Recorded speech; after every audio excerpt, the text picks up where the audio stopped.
Now, as you can probably tell, I'm not really one for public speaking, nor am I really one for public displays of affection, which is tricky when tasked with writing a groom's speech. So instead of reeling off a list of the usual cliches, I thought I'd instead tell the story of the exact moment I realised I simply had to marry Olivia.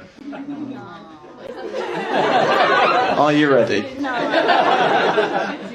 We were on a road trip through Germany. And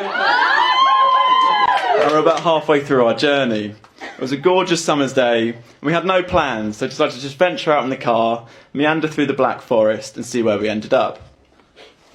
After about an hour's driving, we stumbled across one of the most serene-looking lakes I've ever seen, where people were swimming and hiring boats. The name of this lake, it transpired, was Lake Titisee. Lake Titty Sea. Remember this name, it has some significance later on. Anyway, we decided to park up, and I managed with some broken German to hire a boat for an hour. We got in, navigated to the middle of this lake, and found a spot where there was nobody really near us. We could enjoy what was now 32-degree heat in peace.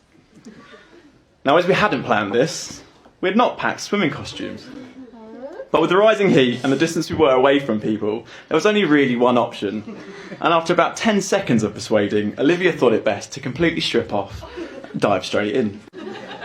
What Olivia hadn't considered was how she might get back onto the boat. It turns out pulling somebody back onto a boat covered in sun cream is incredibly difficult. Particularly when you cannot contain your own laughter. After a few failed attempts and several expletives later, I ingeniously thought the best way to get Olivia back onto this boat would be to throw my belt to her so she could pull herself back up. Unfortunately, this plan had a large flaw. A flaw in the shape of a ferry full of camera-wielding German tourists pulling its horn as it very slowly navigated its way around us. In this moment, I looked into the eyes of my then girlfriend, and I could see the perfect mixture of embarrassment and indifference. And this, ladies and gentlemen, on Lake Titisee, with my nudie future wife clinging on for dear life, was the exact moment I realised that there is nobody else in the world I'd rather be with.